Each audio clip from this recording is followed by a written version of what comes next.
Imagine this. You're about to lead a huge organization, and it's facing like an existential threat, the absolute worst situation. Right, high stakes. Exactly. Yeah. Would your first move be to fill your top team with people who didn't seem to like you very much? It sounds completely counterintuitive, doesn't it? Maybe even like asking for trouble for sabotage right from the start. Yeah.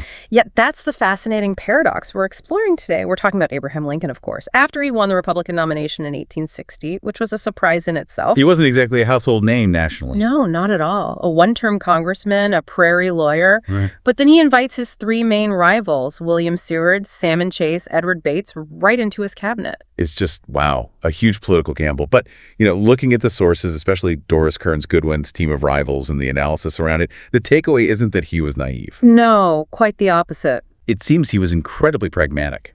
Ruthlessly so, maybe. He knew the country was in dire straits, so he figured he needed the absolute best people, period. Not just the most loyal buddies. Precisely. And that's our mission for this deep dive.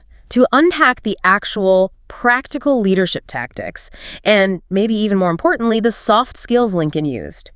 How did he turn these ambitious, often clashing personalities into, well, a functional government during the Civil War? Yeah, if you're managing any kind of difficult team today, this seems a required listening. Absolutely, a blueprint, really. So let's start with that core question. Why invite that friction? Why not just pick people who already support you? Seems easier. Well, easier isn't always better, right? It really boils down to strategic value. By bringing in rivals, Lincoln guaranteed he'd hear diverse, often sharply differing perspective. Which, in a crisis, you desperately need. Exactly. It made his own decision-making process more robust. It forced him to constantly sharpen his own arguments, his own thinking. The sources suggest he actively disliked the idea of an echo chamber, of just having yes men around, especially then. And the egos involved, they were massive. Let's talk about William Seward, his Secretary of State. Seward, yes. Yeah. He was, shall we say, deeply disappointed not to be president himself. Understatement. And initially, he sort of saw Lincoln as maybe a temporary figurehead. Seward genuinely thought he could operate as a kind of prime minister pulling the strings behind the scenes. Okay, so that's one major ego. What about Salmon Chase at Treasury? Oh, Chase. His ambition was legendary and incredibly persistent. He basically never stopped campaigning for the presidency, even while serving in Lincoln's cabinet, actively steaming against him politically. How do you even tolerate that? Someone in your inner circle actively working to undermine you. Because the talent, the capability was seen as indispensable, I think. And then you've got Edwin Stanton, who eventually became Secretary of War. Right, Stanton, the famous lawyer. A nationally celebrated lawyer, yeah. But someone who had previously shown complete utter disdain for Lincoln, personally, famously called him a long-armed ape. Wow. Not just professional disagreement, that's personal contempt. Absolutely. So knowing all that the ambition, the disdain, the long-armed ape comment, wasn't Lincoln taking a colossal risk? Couldn't this right friction just explode into chaos? Oh, the risk was enormous. And frankly, they often did hate each other. The sources mentioned them calling each other liar, scoundrel, thief. It got ugly. So like a modern workplace sometimes. Perhaps. But Lincoln's genius was in channeling that energy. He wasn't aiming for harmony, necessarily. He wanted, as you said, the right friction, the kind that drives excellence by forcing debate on policy and performance, not just personalities, or at least trying to keep it focused there. Okay, so if you're dealing with that level of tension and ego, you need more than just hoping it works out. You need a structure, right? A framework. What was his first step?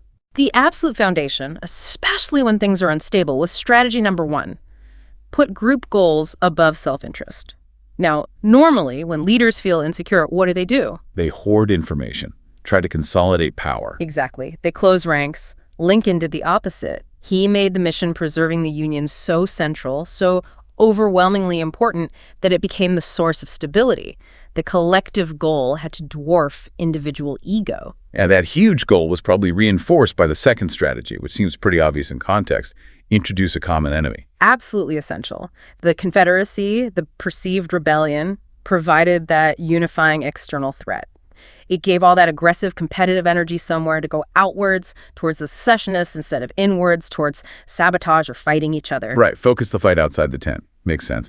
But just having a common enemy doesn't automatically mean people collaborate well. How did he get them to actually work together, not just, quietly resent each other? Now we get to the really clever human element. This might be one of his most powerful techniques. Encourage perspective taking. It wasn't just about hearing opinions. Lincoln actively pushed them, demanded really, that they try to understand and even argue the merits of their rival's position. So forcing empathy, basically. In a way, yes, or at least intellectual empathy. Frame the conversation not as me versus you, but as us exploring a problem together. That fundamentally shifts the dynamic from competition to shared problem solving. That feels incredibly relevant today. It's not just about diversity of thought, but actually engaging with it. Still, if they're calling each other scoundrel, he must have needed serious open-mindedness and emotional stability to make that work. That's the crucial ingredient, isn't it? Conflict is only productive, it only avoids groupthink, if the team is mature enough emotionally to handle it. Lincoln insisted they critique ideas, not people. Be open to suggestions, don't take disagreement personally. You might dislike the person, but you had to respect the idea if it had merit. And he had to model that himself constantly, right? Taking endless criticism. It sounds like he had a deep understanding of just how people tick, especially ambitious people. He certainly seemed to, which leads directly into another key practice. Give each other the benefit of the doubt. Lincoln knew about, well, what psychologists now call the fundamental attribution error. Right. That's where if I mess up, it's because of circumstances, but if you mess up, it's because you're incompetent or lazy. Exactly that. I was late because traffic was terrible. He was late because he's disorganized. Lincoln made a conscious effort to fight that bias. He chose to look for the positive intent, or at least the shared higher purpose, in his rivals' actions, even when their methods drove him crazy. Assuming competence and shared goals, even when it's difficult. Yes. Don't let the inevitable petty squabbles blind you to their underlying value to the mission. Okay, so that framework, common goal, common enemy, perspective taking, open-mindedness, benefit of the doubt, that's the structure that kept the wheels on. Mm-hmm. But it all seems to rely on Lincoln himself being, well, exceptional. Let's talk about his personal style, the soft skills. Right, because the structure needed a leader capable of embodying it.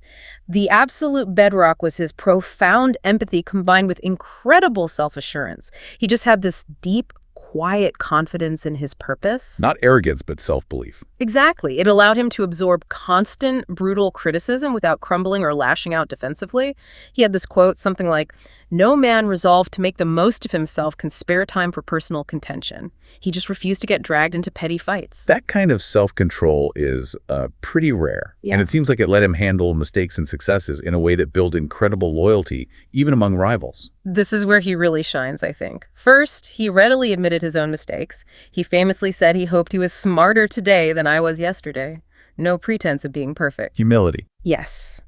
And when things went well, he was quick to share the credit widely among the cabinet. But here's the masterstroke for loyalty. When things went wrong, he stepped up and took the blame. Can you give an example? The big one is with Simon Cameron, his first Secretary of War. Cameron got into hot water with Congress over questionable wartime contracts, a major scandal brewing. Right.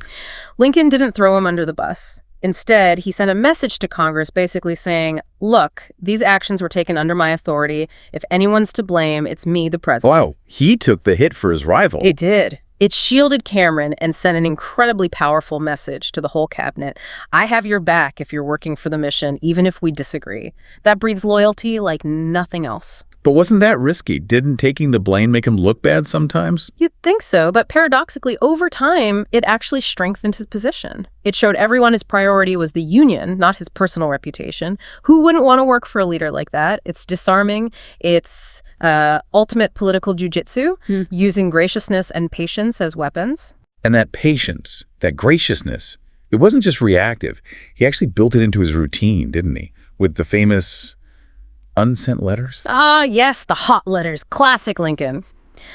When he got really angry or frustrated with someone, which happened often, let's be clear, he'd sit down and write this blistering letter, just pouring out all his frustration, telling them exactly what he thought. It's cathartic, I imagine. Very. But then, and this is the crucial part, he'd put the letter aside, let it cool off, and almost always, he never sent it. Just imagine the conflicts avoided, the bridges not burned, because of that simple habit. It's incredible, isn't it? It let him process the emotion privately, but act strategically and with composure publicly. A perfect example of emotional intelligence being used as a strategic tool. Okay, so structure, personal integrity, emotional control. But ultimately, he was the president. He had to know when to collaborate and when to just decide. The Emancipation Proclamation seems like the ultimate test case for that. It really is the perfect illustration of walking that tightrope between collaboration and command.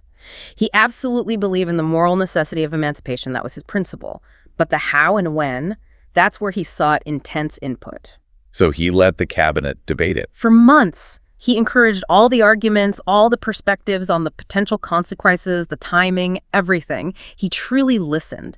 But when he finally called them together to read the final draft, he was very clear. He said something like, "I have resolved upon this step, and I haven't called you here to ask your advice about whether to do it." So the decision was made. Non-negotiable. The core decision, yes. But then he immediately followed up by saying he welcomed their suggestions on the timing and implementation. He was saying, the destination is set. Now I need your collective wisdom to figure out the best way to get there. He asserted his authority on the what, but genuinely valued their expertise on the how. Exactly. He used their talents fully without letting them dilute his ultimate responsibility or authority.